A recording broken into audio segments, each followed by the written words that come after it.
भारतीय रेलवे ने अगले 4 साल में माल ढुलाई से होने वाली आमदनी में 4 गुना इजाफा करने का लक्ष्य रखा है।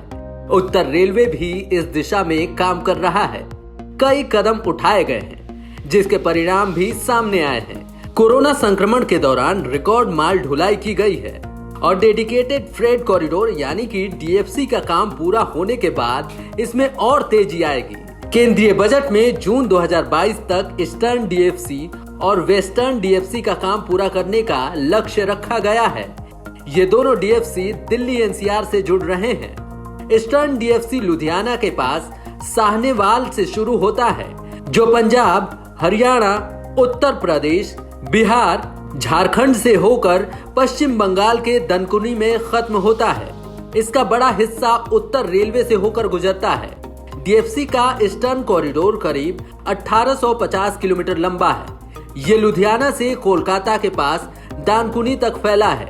इस रूट पर बड़ी संख्या में कोयला और बाकी मिनरल्स की ढुलाई होती है।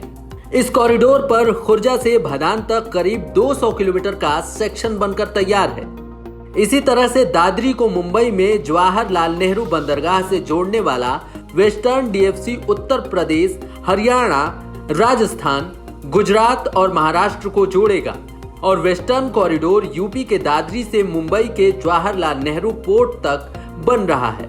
ईस्टर्न कॉरिडोर करीब 1839 किलोमीटर लंबा और वेस्टर्न कॉरिडोर 1499 किलोमीटर लंबा है। इस प्रोजेक्ट के लिए करीब 10,667 हेक्टेयर भूमि का अधिग्रहण किया गया है। ये जमीन 9 राज्यों के 61 जिलों में ली गई है।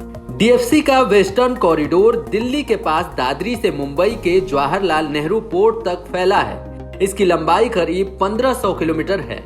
इस रूट पर यह गुजरात के कांडला, मुंद्रा समेत सभी प्रमुख बंदरगाहों से जुड़ा हुआ है। दिल्ली से पश्चिमी तट के प्रमुख बंदरगाहों तक 24 घंटे के अंदर माल पहुंचा देगा।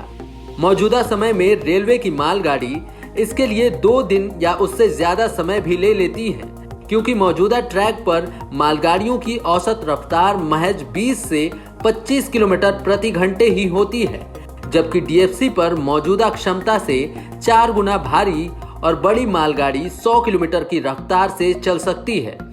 इस कॉरिडोर पर हरियाणा के रेवाड़ी से राजस्थान के मदार तक ट्रेन लाइन बनकर तैयार है।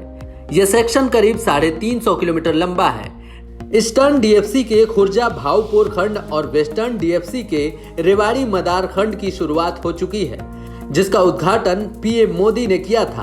आपको बता दें कि करीब 351 किलोमीटर लंबा भावपुर खुर्जा सेक्शन 5,750 करोड़ की लागत से बनाया गया है। इसके जरिए उत्तर प्रदेश के एल्यूमिनियम, शीशा, ताला समेत कई स्थानीय उद्योगों को फायदा मिलेगा।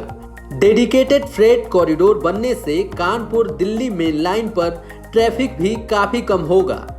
भारतीय रेल के डेडिकेटेड फ्रेट कॉरिडोर यानी कि डीएफसी के वेस्टर्न कॉरिडोर पर रेवाड़ी से मदार के बीच मालगाड़ियों का कमर्शियल रन शुरू हो गया है।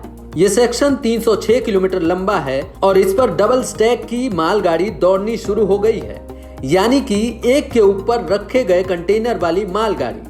यही नहीं, इस कॉरिडोर पर ऐसी 2 मालगाड़ी एक साथ जुड़कर चल सकती हैं और वो भी 100 किलोमीटर की रफ्तार से। डीएफसी के वेस्टर्न कॉरिडोर के लिए जापान ने, जबकि ईस्टर्न के लिए वर्ल्ड बैंक ने फंडिंग की है। डीएफसी का पूरा प्रोजेक्ट करीब 80,000 करोड़ का है। डीएफसी के दोनों कॉरिडोर बनने के बाद मौजूदा ट्रैक पर चलने वाली 80% मालगाड़ियां डीएफसी पर आ जाएंगी। इससे रेलवे के पुराने ट्रैक पर ट्रेनों को ज्यादा जगह मिल पाएगी, जिससे वो तेजी से चल सकती हैं। इससे देश की जीडीपी ग्रोथ को बढ़ाने में भी मदद मिलेगी। डीएफसी का बड़ा योगदान भारत की अर्थव्यवस्था पर होगा। ये माल ढुलाई को बहुत ही सस्ता कर देगा। डीएफसी के पूरी तरह ऑपरेशनल होने के बाद भारत का लॉजिस्टिक कॉस्ट 9% तक आ जाएगा। ये फिलहाल 15% के आसपास है। भारत की योजना ईस्टर्न और वेस्टर्न कॉरिडोर के पूरा होने के बाद चारों महानगरों को आपस में जोड़ने वाले और डायगोनल के लिए कॉरिडोर बनाने की है। उम्मीद की जा रही है कि इससे भारत की जीडीपी 1 अंक तक आगे बढ़ सकती है, यानी पर्यावरण, ट्रैफिक जाम और अर्थव्यवस्था की कई समस्याओं का समाधान मालगाड़ियों के लिए बन रही इन रेल लाइनों से होगा। ट्रैक पर मौजूदा समय में बोझ ज्यादा होने से मालगाड़ियों की आवाजाही बाधित होती है। इसलिए कम समय में ज्यादा माल पहुंचाने के लिए अब 2-3 या इससे भी ज्यादा मालगाड़ियों को एक साथ जोड़कर चलाया जा रहा है। इसके लिए डीएफसी सुविधाजनक है क्योंकि ये पूरी तरह से मालगाड़ियों के लिए है। इस कॉरिडोर पर ज्यादा क्षमता वाली मालगाड़ियों को 100 किलोमीटर प्रति घंटे की गति से चलाया जा सकता है। आजादी के बाद 1950 से 51 में कुल माल ढुलाई में रेलवे का हिस्सा 83% था, लेकिन 2011 से 12 तक ये घटकर 35% तक आ गया। दूसरी तरफ देश में कुल सड़क जाल का महज आधा फीसदी हिस्सेदारी रखने वाले नेशनल हाईवे के द्वारा कुल सड़क माल ढुलाई का 40% हिस्सा जाता है। इसकी वजह से रेलवे में माल ढुलाई बढ़ाने की कोशिश के तहत ये बड़ा कदम उठाया गया है। देश में बुनियादी ढांचे के विकास पर अगले वर्षों में भारी निवेश की योजना है। उद्योग का तेज विकास हो रहा है। बिजली की बढ़ती जरूरतों के लिए कोयला की ढुलाई लगातार बढ़ती जा रही है। इन सारी वजहों से माल ढुलाई के लिए अलग से ऐसे लाइन के विकास की जरूरत महसूस हुई जिस पर सिर्फ मालगाड़ियां चलें ताकि किसी तरह का डिस्टरबेंस न हो और माल तेजी से देश के एक कोने से दूसरे कोने तक पहुंच सके। Bureau report, up to date Bharat. हमारे चैनल को सब्सक्राइब करें और वीडियो सबसे पहले अपने मोबाइल पर पाने के लिए बेल आइकन को दबाएं।